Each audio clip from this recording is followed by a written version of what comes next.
नमस्कार। मैं doctor Manisha Mishra, assistant professor department of political science, Vasanta college for women से हूं, जो कि काशी हिंदू विश्वविद्यालय वाराणसी से संबद्ध है। आज हम लोग अपने course politics in India contemporary issues के वीक 5, जिसका विषय है डिबेट्स ऑन सेक्युलरिज्म, के third lecture major debates on secularism पर चर्चा करेंगे। ये बहुत ही महत्वपूर्ण विषय है, क्योंकि अगर भारतीय परिप्रेक्ष्य में देखें तो पंथ निरपेक्षता एक ज्वलंत मुद्दा है।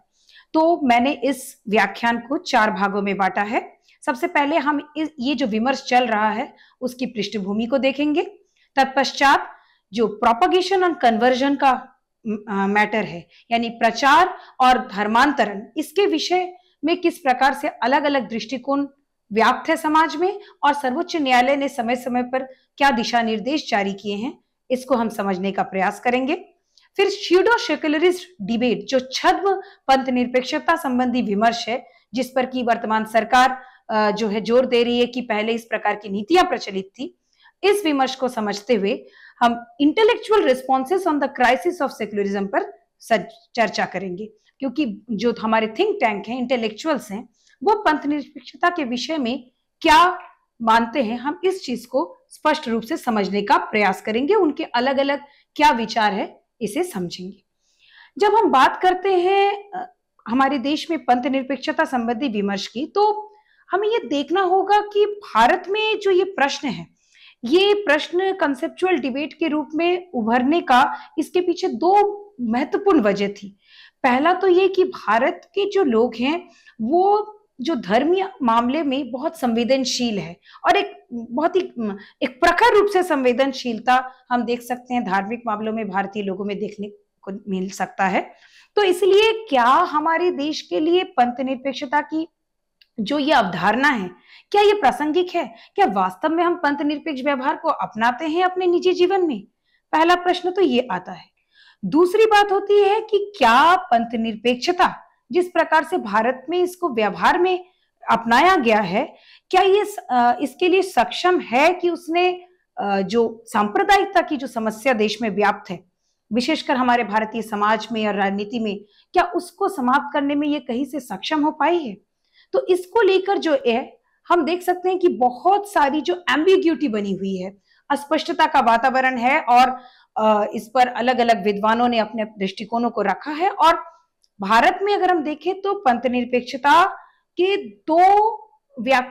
अलग अलग दृष्टिकोण से इसको व्याख्या करने का प्रयास किया गया है। पहला कि पंथ निरपेक्षता का अर्थ है कि राज्य और जो धर्म है वो पूरी तरह से अलग है। दूसरा जो विवरण है वो बताता है कि पंथ निरपेक्षता का अर्थ है कि हमें सभी धर्मों को जो है समान रूप से उसको महत्व देना चाहिए।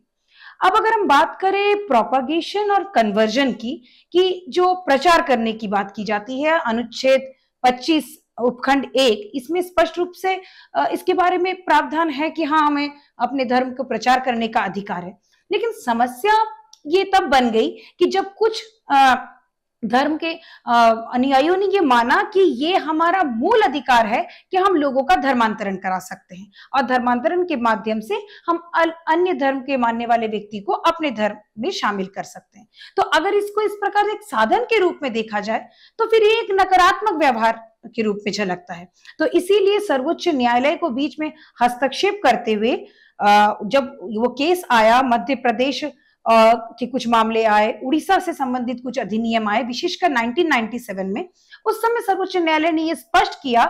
कि ये आवश्यक नहीं है कि आप प्रचार का अर्थ ये समझ लिया जाए कि प्रत्येक धर्म जो है वो अपने धर्म के प्रचार के लिए बाकी लोगों का धर्मांतरण करके उन्हें अपने धर्म में सम्मिलित करेंगे। क्योंकि अगर ये कोई विशेष धर्म इस प्रकार का करेगा तो ऐसा प्रचार तो सभी धर्मों पर लागू होगा। तो इससे क्या होगा कि जो सार्वजनिक शांति है, एक व्यवस्था बनी हुई है समाज में, वो बुरी तरह से प्रभावित होगी। तो इसलिए राज्य का ये दायित्व बनता है कि वो संवैधानिक रूप से देखे कि किस प्रकार से सार्वजनिक व्यवस्था ठीक से बनी रहे, और इस प्रकार का कोई भी अगर गलत व्यवहार है उस पर रोक लगना चाहिए। ऐसे अगर गलत तरीके से अनसोशल मीन्स के माध्यम से किसी को अगर प्रेशर द्वारा, लोभ द्वारा, प्रलोभन द्वारा अगर किसी का धर्मांतरण हो रहा है, तो इसको जो है अपराध की श्रेणी में रखना चाहिए, क्योंकि बलपूर्वक, धोखे से या किसी प्रकार का प्रलोभन देकर अगर व्यक्ति धर्मांतरण की इस प्रक्रिया के अंतर्गत किसी एक धर्म के अवलंबियों को बढ़ाने का प्रयास कर रहा है, तो ये जो है सामाजिक अव्यवस्था फैलाने का कारक बन सकती है। अब अगर हम इसके कुछ उदाहरणों को देखें तो हमारे देश में इस प्रकार की कई समस्याएं भी उत्पन्न हुई है जो कि इस विषय को बहुत गंभीर बना देते हैं। जैसे गोवध, अगर बकरीद के साथ ये, जबकि सर्वोच्च न्यायालय ने इसको इस बारे में अपने विचार व्यक्त किए, इसलिए ये बहुत महत्वपूर्ण विषय बन जाता है कि बकरीद के समय गोवध जो है उसका एक आवश्यक उनके धर्म से जुड़ा हुआ व्यवहार नहीं है। इसीलिए अगर हमें सार्वजनिक शांति और व्यवस्था बनाए रखना है तो इस नियम को प्रतिबंध लगाया जा सकता है, इस नियम में थोड़ी शिथिलता लाई जा सकती है, क्योंकि ऐसा कोई आवश्यक ये रीति का पाठ नहीं है। और ये निर्णय जो है सर्वोच्च न्यायालय ने मोहम्मद हनीफ कुरैशी बनाम बिहार राज्य के मामले में स्पष्ट रूप से कहा था कि जब ये बकरीद के आपके आचरण का पार्ट नहीं है तो इसको जो है आवश्यक रूप से लागू ना किया जाए। उसी तरह से ट्रिपल तलाक का जो मामला है ये भी देखें तो ये बहुत एक घनिष्ठ रूप से ये इस्लाम से संबंधित नहीं है और ना ही ये मुद्दा जो है बहुमत बनाम अल्पसंख्यक का मुद्दा है, जिस प्रकार से इसको प्रस्तुत करने का प्रयास किया गया। वास्तव में ये एक अंतर सामुदायिक द्वंद्व को दिखाता है जो कि मुस्लिम पुरुष और मुस्लिम महिलाओं के बीच में ये संघर्ष है और उनकी जो समस्याएं हैं जिसमें महिलाओं को जो अधिकारों से वंचित थी उनको अधिकार को देने का प्रयास किया गया। क्योंकि हम आगे भी इस पर चर्चा करेंगे कि कैसे शाहबानो के मामले से जब वो न्याय की लड़ाई मुस्लिम महिलाओं ने शुरू की, वो अंत तक आके शायरा बानो के मामले में जाकर वो लड़ाई समाप्त होती है। और इसलिए सर्वोच्च न्यायालय ने यह स्पष्ट रूप से 18 मई 2017 में यह स्पष्ट किया कि ट्रिपल तलाक कहीं से भी इस्लाम के रीति से जुड़ा हुआ मामला नहीं है। इस तरह के जो हमारे यहाँ निर्णय दिए गए, विशेषकर जो जिसकी चर्चा हम लोग कल कर रहे थे कि किस प्रकार जो भारतीय पंथ निरपेक्षता की अवधारणा है वो जो राज्य को अधिकार देता है कि आवश्यकता पड़ने पर आप धार्मिक मामले में हस्तक्षेप कर सकते हैं जिससे कि समाज में सुधार व्यवस्था बनी रखे। तो इसी को संदर्भ में लेते हुए डीडी बासु अपना मत रखते हैं कि अगर हम इस तरह के प्रावधान देखें जो कि हमारे देश में बने हैं, ये हमें बहुत अधिक पंथ निरपेक्ष श्रेणी में ले जाता है और हम वास्तव में पूरे विश्व के सामने एक आदर्श पंथ निरपेक्ष राष्ट्र का उदाहरण प्रस्तुत करते हैं। और ऐसे अभ्यास तो न हमें अमेरिका में देखने को मिल सकते हैं और न किसी और विकसित राष्ट्र में। अब अगर हम दूसरा जो मुद्दा है महत्वपूर्ण शिडो सेक्युलरिस्ट का मुद्दा, यानी छद्म पंथ निरपेक्षतावाद का,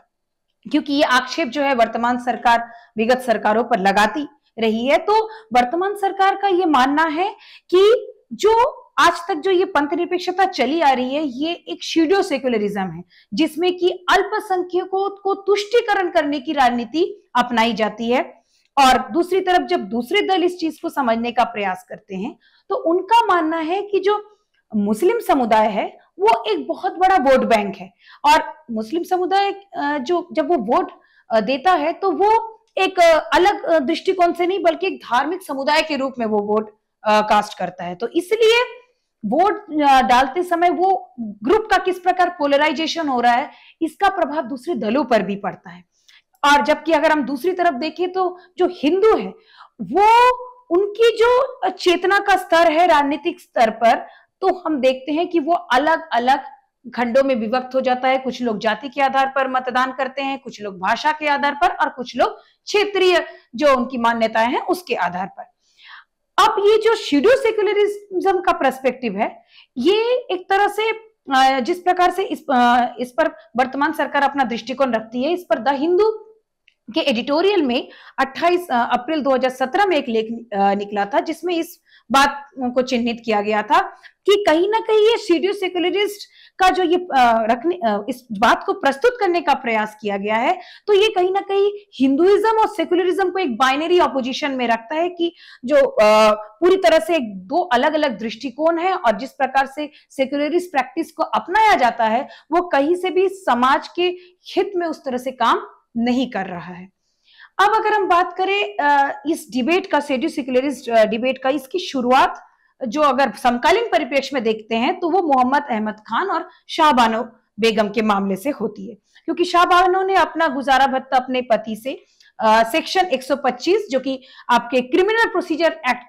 कोड के तहत मांगा था, क्योंकि उनके पति ने उनको 3 तलाक दिया था। तो इस पर सर्वोच्च न्यायालय ने मुस्लिम महिला को अधिकार प्रदान किया, लेकिन उसके बाद क्या हुआ कि इसका बहुत विरोध किया गया, और जब उस समय सत्ताधारी दल के कट्टरपंथी नेताओं ने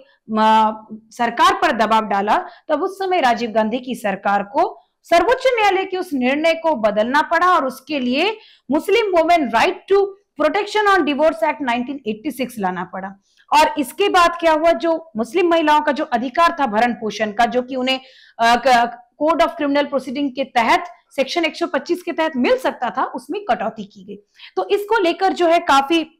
एक बड़ा विमर्श चला कि अगर कोई न्याय प्राप्त करना चाहता है समान आचार संहिता के तहत, तो एक विशेष संप्रदाय के होने के नाते उस महिला को क्यों नहीं न्याय प्राप्त हुआ। तो वहीं से जो यूसीसी का डिबेट है कि हमारे देश में समान आचार संहिता होनी चाहिए, ये मामला तभी से जो है एक बहुत महत्वपूर्ण विचारणीय प्रश्न बनकर उभरा। अब कुछ और हमारे सामने चुनौतियां हैं, जैसे कि हम देख सकते हैं कि हमारे जो संविधान में भी कुछ कॉन्ट्रडिक्शंस है, कुछ एक अवरोध के रूप में हम देखें, कुछ ना कुछ जो परस्पर विरोधी विचारधाराएं हैं जो कि समय समय पर जो है हमारे सामने चुनौतियां रख रही है। जैसे कि अनुच्छेद 28 एक तरफ तो गोवध पर प्रतिबंध लगाता है, लेकिन क्योंकि अनुच्छेद 28 आपके नीति निर्देशक तत्वों के अंतर्गत आता है, जो कि कानून द्वारा उसकी सुनवाई नहीं हो सकती है, वो नॉन जस्टिशिएबल है, वो विधि योग्य नहीं है, तो अगर उसका उल्लंघन होता है तो कोई व्यक्ति कानून के दरवाजे नहीं खटखटा सकता, तो इसलिए उसका होने का कोई औचित्य नहीं बन पाता है। उसकी स्थिति उसी तरह मूल कर्तव्यों की भांति है कि उनको संविधान में सम्मिलित तो किया गया, लेकिन अगर उनको स्पष्ट रूप से लागू नहीं हो रहा है तो उस पर कोई कार्यवाही नहीं होती है। इसी तरह कृपान जो है उसको एक तरह से वो औजार की तरह हम देखते हैं कि सिख समुदाय उसको एक धार्मिक विपन की तरह उसको मान्यता प्रदान की गई है। अब इसको लेकर भी कई बार प्रश्न उठाए गए कि ये यहां मान्यता प्रदान की गई है, लेकिन कुछ लोग जो है इस पर जो है प्रश्न उठाते हैं कि संविधान के अंतर्गत हम इसको कैसे स्वीकार कर सकते हैं। इसी प्रकार जो पॉलीगैमी, बहुविवाह का मामला है, इसको पूरी तरह से मुस्लिम महिलाओं के हितों के विरुद्ध माना जाता है, लेकिन इस पर जो है कोई कार्यवाही नहीं की जा रही है, और कहीं ना कहीं जो यूनिफॉर्म सिविल कोड है उसको लेकर जो एक डिबेट चल रहा है कि उस पर कार्य होना चाहिए, इस पर मुस्लिम महिलाओं का भी ये मानना है कि कहीं ना कहीं उनके साथ अन्याय हुआ है और उनको इसके तहत न्याय मिलनी चाहिए, और पॉलीगमी जैसे जो कुप्रथाएं हैं उस पर रोक लगनी चाहिए। अब एक दूसरा जो समस्या हमारे सामने है वो है कि हमारा जो समाज है वो उस तरह से पंथ निरपेक्ष तरीके से कार्य भी नहीं करता है। वो आप उसको नॉन सेक्युलर कह सकते हैं, क्योंकि जो कभी कभी जो आपकी धार्मिक मान्यताएं हैं और विशेषकर पंथीय मान्यताएं कहना चाहिए, जबकि पंथ एक रिचुअलिस्टिक परफॉर्मेंस के रूप के आपके डेली लाइफ को गवर्न करने लगता है, तो वो कभी कभी इतना अधिक बढ़ जाता है कि लोग अपने कर्तव्य को भूलकर उन रीति रिवाजों में पूरी तरह से अपने आप को समा लेते हैं, जिसकी वजह से वो समाज के लिए एक घातक सिद्ध होता है। यहाँ पर जो मार्क्स के विचार है कि जो रिलीजन है जो है वो अफीम की भांति काम करता है, कि एक आम जो एक बहुत बड़ा जो जन समाज है, जब वो अपने तार्किक दृष्टिकोण का प्रयोग न करके वो कुछ रिवाजों को कट्टर तरीके से मानेगा, तो वहां पर हम इस बात को भी जोड़कर देख सकते हैं।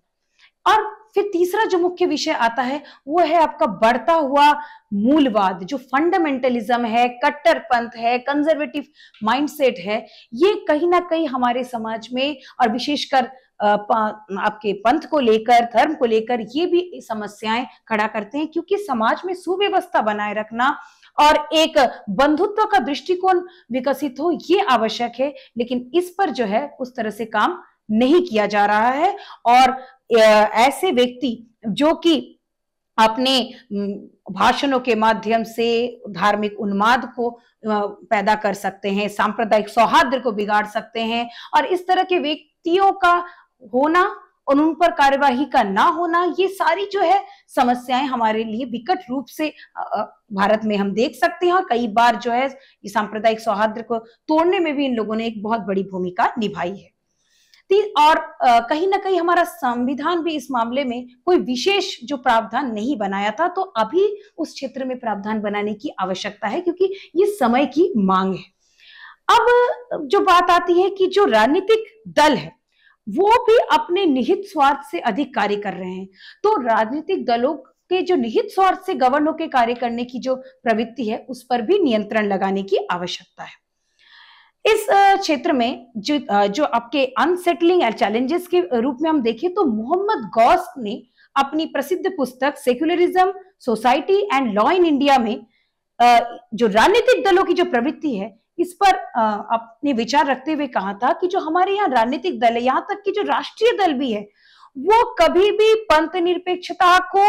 अपने राजनीतिक हितों से अधिक वरीयता देते ही नहीं है। तो अगर वो उसे अपने राजनीतिक हितों से अधिक वरीयता नहीं देंगे तो अब समाज में हम इसको कैसे लागू कर सकते हैं? हमारे सामने ऐसे कई दृष्टांत है, चाहे वो बाबरी मस्जिद विध्वंस की घटना हो, गोधरा का घटना हो, मुजफ्फरपुर के दंगों की घटना हो, या हाल फिलहाल इस तरह की जो घटनाएं लगातार समाचार पत्रों में आ रही है, तो कानून और व्यवस्था को जागरूक होकर उस समय लॉ एंड ऑर्डर मेंटेन करने के लिए जिस प्रतिबद्धता से काम करना की आवश्यकता है वो कभी कभी जो है राजनीतिक दल द्वारा नहीं किया जाता है, जिसकी वजह से ऐसे विमर्श जो है वो विवाद का कारण बन जाते हैं। आगे अगर हम देखें जो और चैलेंजेस हमारे सामने हैं, जैसे कि संप्रदायवाद और जो सांप्रदायिक जो दंगे हैं वो धीरे धीरे समाज में बढ़ते गए, क्योंकि एक तो उस समय जो पार्टीशन हुआ एक बहुत वो ट्रॉमेटिक इंसिडेंट्स था, उसके बाद एक व्यवस्था तो की गई, लेकिन उसके बाद भी जो समस्याएं थी हमारे समाज की, हमने अपने आप को पंथ निरपेक्ष राष्ट्र की तरह व्यवहार करना शुरू किया, लेकिन सामाजिक समस्याओं को समाप्त नहीं किया गया था। और इसी वजह से हम देख सकते हैं कि 1954 से लेकर 1963 के बीच औसतन आपके 62 जो है आपके सांप्रदायिक दंगे होते हैं वार्षिक तौर पर, और एक औसतन 40 लोग इन सांप्रदायिक दंगों में उस समय मारे जाते थे, जबकि एकदम शुरुआती समय था, जबकि उस समय एक व्यवस्था बन चुकी थी और हम एक शुरुआत कर रहे थे अपने राष्ट्र को संगठित करने का। फिर 1964 से 70 के समय का देखें तो उस समय भी औसतन 425 जो है सांप्रदायिक दंगे हुए थे, और जिसमें लगभग 647 लोग जो है औसतन हर साल मारे जा रहे थे। इसी प्रकार आपके 580 जो सांप्रदायिक वारदात जो है 2011 में हुए, जिसमें 91 लोग जो मारे गए और उसमें 1899 लोग जो है बुरी तरह से वो घायल भी हुए। तो कहीं ना कहीं ये जो उन्माद है किसी एक पंथ को लेकर, उस विचारधारा को लेकर, और इस तरह के स्थिति को जब प्रशासन लॉ एंड ऑर्डर नहीं संभाल पाती है, या स्थिति जब बहुत अपने एक भयावह रूप ले लेता है, तब जाके कार्यवाही होने की वजह से भी जो आम जनता है वो सबसे ज्यादा सफर करती है। अब बात करते हैं कंटेंट ऑफ टेक्स्ट बुक।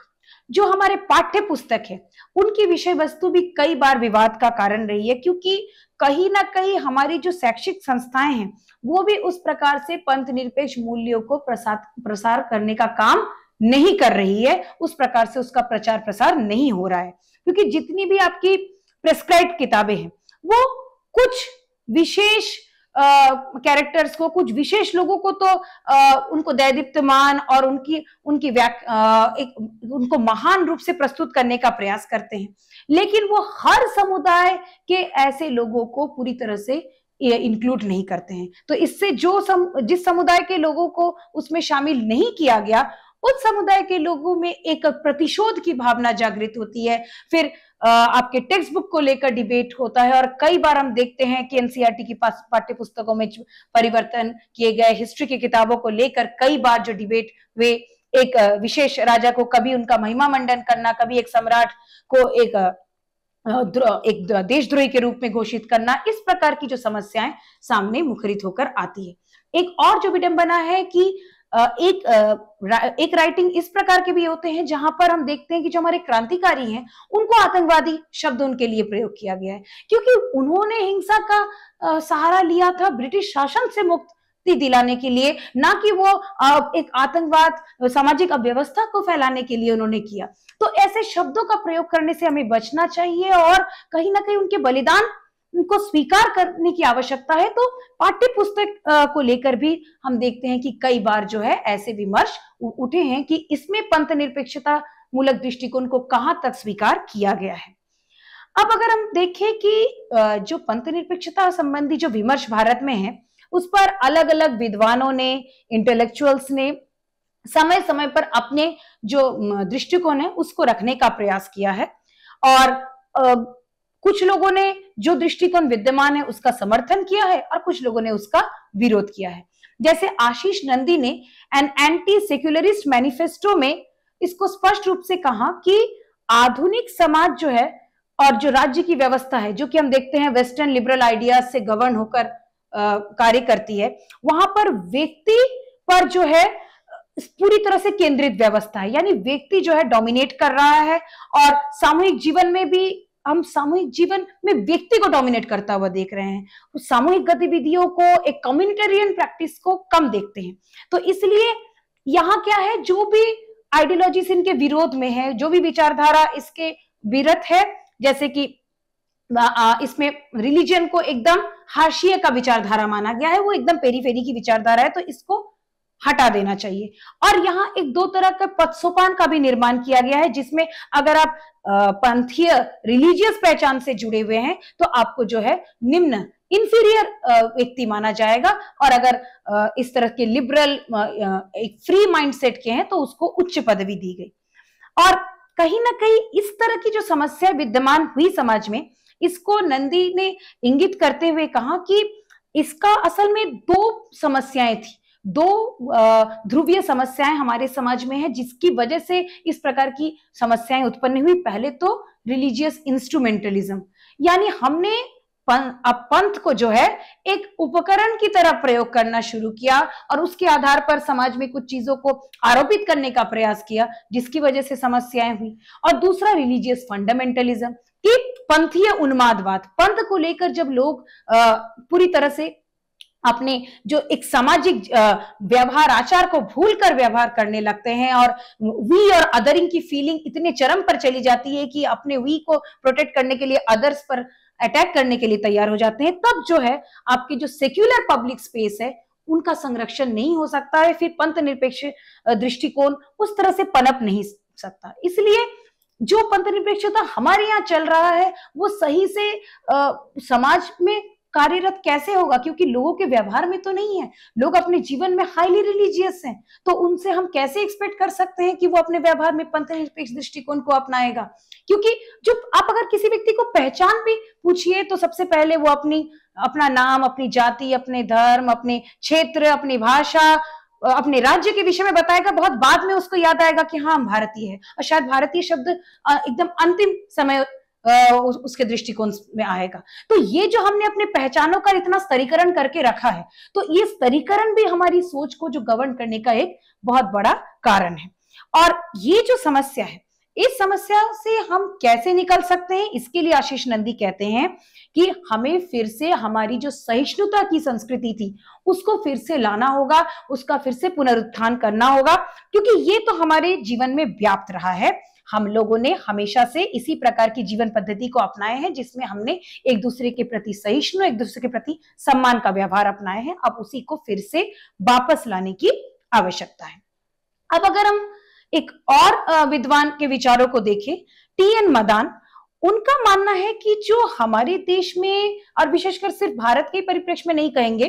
पूरे दक्षिण एशिया में पंथ निरपेक्षता जिस प्रकार की परिस्थितियों में विद्यमान है, तो देखें तो इसको अगर हम एक जीवन पद्धति के रूप में अपनाना चाहे, एक शेयर्ड क्रीडो ऑफ लाइफ के रूप में अगर हम देखें, तो ये असंभव है। क्यों? क्योंकि राज्य की जो गतिविधियां हैं वो पूरी तरह से इम्प्रैक्टिकल है, वो उस पंथ निरपेक्ष गतिविधि को लागू करने के लिए उस प्रकार से प्रतिबद्ध नहीं है। और अगर हम सोचे कि राज्य ऐसा ब्लूप्रिंट तैयार करेगा कि भविष्य में उस प्रकार के कार्य करेगा, उसके लिए भी राज्य के पास कोई ब्लूप्रिंट तैयार नहीं है। वो अपने इस विचार को जो रखते हैं उसकी वो 3 वजह बताते हैं। सबसे पहला कारण है कि जो यहाँ जो बहुमत है, यहाँ जो एक बड़ी जनसंख्या है, वो अपने जीवन में बहुत ही रिलीजियस माइंडसेट की है और एक्टिवली जो है वो अपने पंथीय विचारधारा को मानती है। और वो अपने पंथीय विचारधारा पर अगर कोई भी प्रश्न उठता है, अगर उनको एक तार्किक दृष्टिकोण से किसी विद्यमान प्रथा के बारे में सोचने पर भी बोला जाता है, तो इसको वो अपने पंथ के विरुद्ध गतिविधि के रूप में मानते हैं और इस चीज को वो इमोशनली चीजों को डील करते हैं, लॉजिकली प्रैक्टिकली नहीं देखते हैं। दूसरी जो वजह है क्यों दक्षिण एशिया में हम इस चीज को देख सकते हैं, क्योंकि बुद्धिज्म और इस्लाम इन दोनों को कुछ राज्यों में जो है आपके राज्य का धर्म घोषित किया गया है। तो जब राज्य जो है अपना एक विशेष धर्म को राज्य धर्म के रूप में घोषित करेगा, इसका मतलब राज्य उनके पोषण का कार्य करेगा। तो फिर हम कैसे अपेक्षा कर सकते हैं कि वहां पर पंथ निरपेक्षीय दृष्टिकोण जो है उसको अपनाया जाएगा। अब तीसरी जो समस्या है कि पंथ निरपेक्षता जो जिन जिन समाजों में है, वहां पर वो धार्मिक जो पंथीय जो उन्मादवाद है उसको रोकने में सक्षम नहीं हुई। वो सैद्धांतिक रूप से तो है, लेकिन जब स्थितियां अपनी सीमाओं के पार हो जाती है तो ऐसे में ये सिद्धांत जो है कारगर रूप से कार्य नहीं करते हैं। और इसीलिए मदान सुझाव देते हैं कि जिस प्रकार गांधी जी ने कई ऐसे संसाधनों का प्रयोग किया, लोगों को जागरूक किया, जनमानस की चेतना को उभारने का प्रयास किया कि हमें धर्म के मामले में सहिष्णुता की नीति को अपनाना होगा, हमें अंत